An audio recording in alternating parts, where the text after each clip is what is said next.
strangers. It'll take a lifetime to tunnel through this. Yep, they dig The a bit balls Cyclops up, said there didn't were it? other ways into the underworld. That means there are other ways out. Shades, the dead. We are strangers to this realm, but they know it well. They can show us the way out of this place.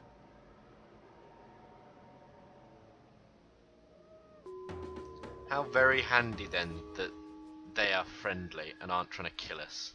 Okay, I'd like to start this episode by apologising for a mistake I made in the last episode, and that was when I said before that Ulysses was no relation to Ulixes in terms of the names. I was incorrect. They are derivatives of one another, and for that I apologise.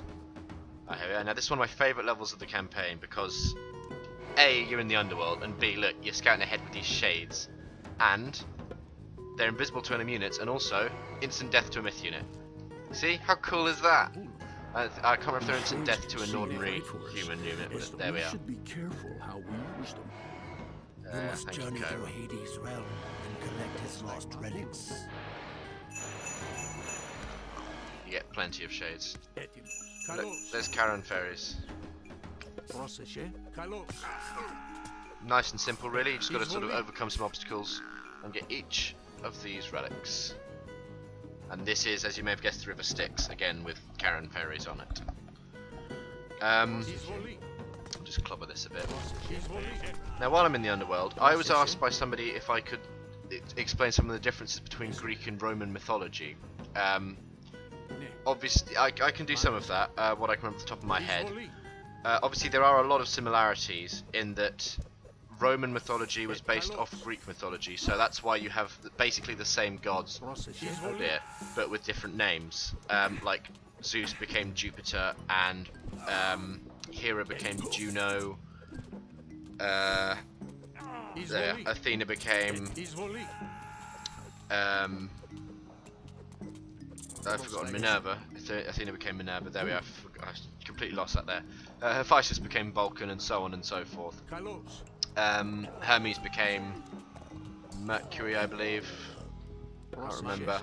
Anyway, the point is that that's where we get the names of planets from.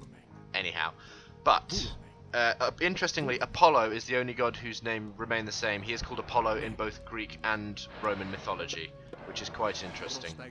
I say interesting. I find it quite interesting. You probably don't. Statues of Hades and more shades, lovely. Let's keep having a look. I'm gonna, I think, have a little look here and what we got here. Just fence. These guys cannot attack fences, right? I'll break the fence for them. So yeah, so there's similarities in the gods. Obviously, the gods' personalities are similar. What are you doing? There's a Minotaur there somehow. Just we'll flank him once he comes round, surprise him in the face. As you can see, my normal units have really low line of sight here. Oh, he's come this way. Sneaky bastard. Sneaky bastard! There's the first relic. Yay! Let's get that one. So yeah, where was I? Oh yes, Greek and Roman mythology. Now, You have been granted the power of bronze. thank you, Mr. Shade. In order to better understand why their mythologies are similar, it helps to go into a bit of detail, and I guess while I'm in the underworld is as good a time as any to do it. So, the Aeneid, which was written by Virgil, who was a Roman poet, it was an epic, is the technical term, a very long story, like Homer's Iliad or Homer's Odyssey, which concern Odysseus. I'm going to target these elder Cyclopes because they're stronger. They're also getting stuck. We should search for more shades. See how incredibly satisfying that is? But yeah, 7 forwards actually. So yes, Aeneas wrote the Aeneid, which he actually, it was a propaganda piece basically. The emperor of the time, whose name I can't remember because I struggle to remember a lot of the time which emperor was emperor when, in the terms of the Romans. So we broke the temple. Yeah, Aeneas wrote the Aeneid as a propaganda piece basically, saying look how awesome Rome is and Romans are. and he asked for it to be burned when he died, like on his deathbed, but the Emperor published it anyway because he thought it was very good. And he was the Emperor, so he can do that shit. So basically, you may or may not be familiar with the myth of Romulus and Remus, who founded Rome and was like raised by wolves, and then they found, well, I think Romulus killed Remus and founded Rome, if I remember correctly. And that is obviously a very fanciful way of doing it. Now the Aeneid was sort of, it bridged the gap in a way between, well, it's sort of what happened before then. It covered what happened before then. So like Romulus's ancestors and the people that became the modern day Romans. Not modern now, but modern at the time.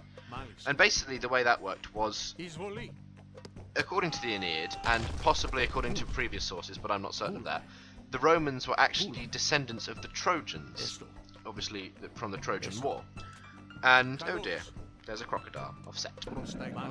And, another relic, lovely. We have been granted restoration. Huzzah. It's a shame we barely have any troops to actually use them on. And, where was I? Yes, the Romans were actually the descendants of the Trojans, in, you know, it was said. And the way this worked was, I think I said Aeneas wrote the Aeneid earlier. Like, I said Virgil first. Virgil wrote it, I said Aeneas, I meant Virgil. That was, yeah, that was silly of me. Aeneas is the main character in it, so that's going to make me look stupid. But yeah, anyway, so basically Aeneas is, was a Trojan who escaped the fall of Troy. And he's actually in the film Troy for about 2 seconds. Paris hands him the sword of Troy at the end, and yeah, so that's a nice little nod to the Aeneid. I will ferry you across the river Styx, but beware the creatures beneath the waves. Okay, thank you for the warning, sir. That, and let's head downriver, shall we? A kraken! Oh no! But yeah, so oh look, we're fine. We are good. I'm gonna keep the one with the guys in back actually, so it doesn't get dropped like that, basically. So yeah, I'm just going to drop all these off and send the rest of them downriver to have a look. Just do an attack move. So yes, so in the film Troy, Aeneas was a little boy, but in the Aeneid he was a full-grown warrior. He was, yay, there were just centaurs imprisoned here for some reason. He was Troy's second best warrior after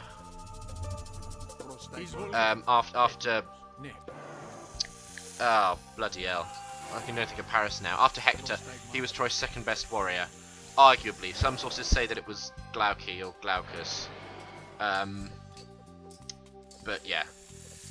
Anyway, so he was Troy's second best warrior. If I recall correctly, it may be that I'm on the wrong side and he was a complete pansy, but I don't think that was it. So basically, as Troy fell, the first few books of the Aeneid are detailing what happened during the fall of Troy.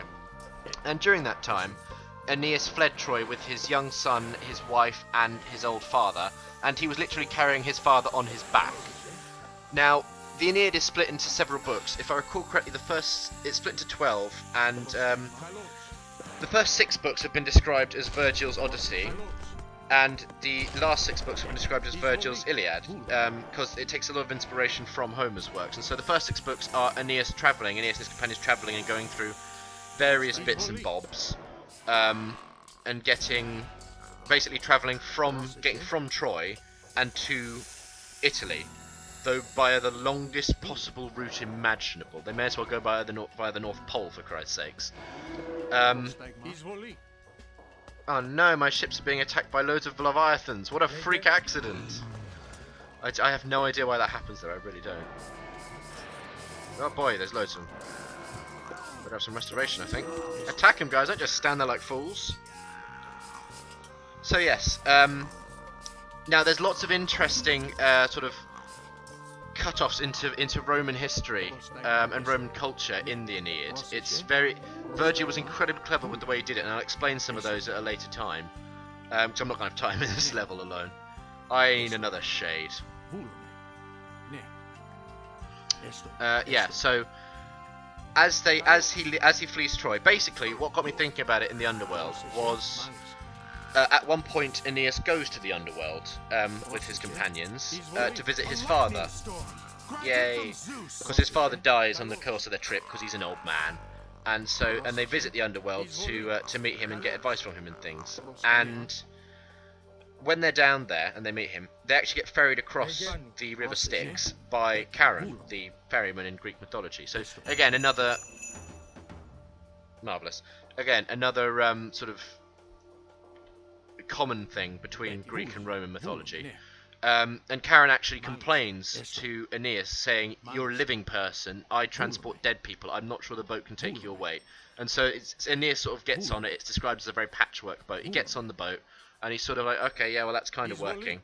And as they're sailing across the river, Charon, the ferryman, explains how he doesn't like mortals particularly, because that jerk Odysseus keeps just coming into the underworld and doing things, and he keeps riding the boat and it almost sinks, which is a mention of a lot of Odysseus' adventures as well, obviously. So there's lots of little things like that in the Aeneid. I don't remember all of them. I'm just going to do a lightning storm to see what's around me. Ah, that's what's around me. Marvellous. So yeah, there's, as I said, there are lots of things. So there is a lot of overlap between Greek and Roman mythologies, but you can see there the idea that the Greeks were descended, that the Romans were descended, from the Trojans. You can see why there's a lot of overlap, because their mythology, whether or not it's true is unknown, but I will go into more detail in future videos about exactly how that works. But so it's very, there is a lot of overlap. They basically took the same ideas and just used them again, but made them very Romanesque. And incidentally, nearly at the end of the level, so, I'll bolt him. Bam! That'll do it. So yeah, while I'm just coming to the end of the level, when I was talking about Odysseus in the last one and his names and things, it's interesting, in the Iliad, he's shown as being incredibly clever and wise and scheming and very a genius, basically. It's always praised. But in the Aeneid, when he's mentioned a few times at the start, he is shown as being deceitful and a coward and generally awful things, because his trickery, essentially, Odysseus' trickery, offended the Roman sense of honour, so they painted him in a very unfavourable light. So I could go into more detail about the Aeneid in future videos and about some of the little things, but there we are. Good job, guys. We got the relics back to the temples.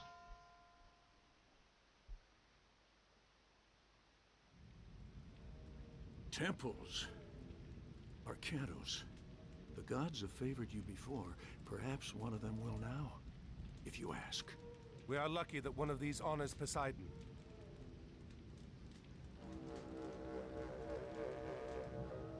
That was quick. It is no use. Why does Poseidon not respond? Perhaps it is another who favors you. What of Zeus?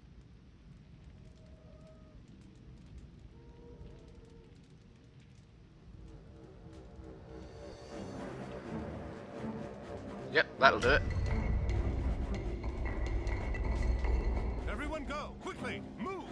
I like to imagine that Hades just sort of looks up from his newspaper or whatever and goes, "Zeus, what the Christ, man, you can't do—" Well, not Christ, obviously. You just go, "You can't do that. This is my realm, jerkhole." The Atlantean when he came to take the trident back from you, we would have. What if he escapes the underworld? What if he does?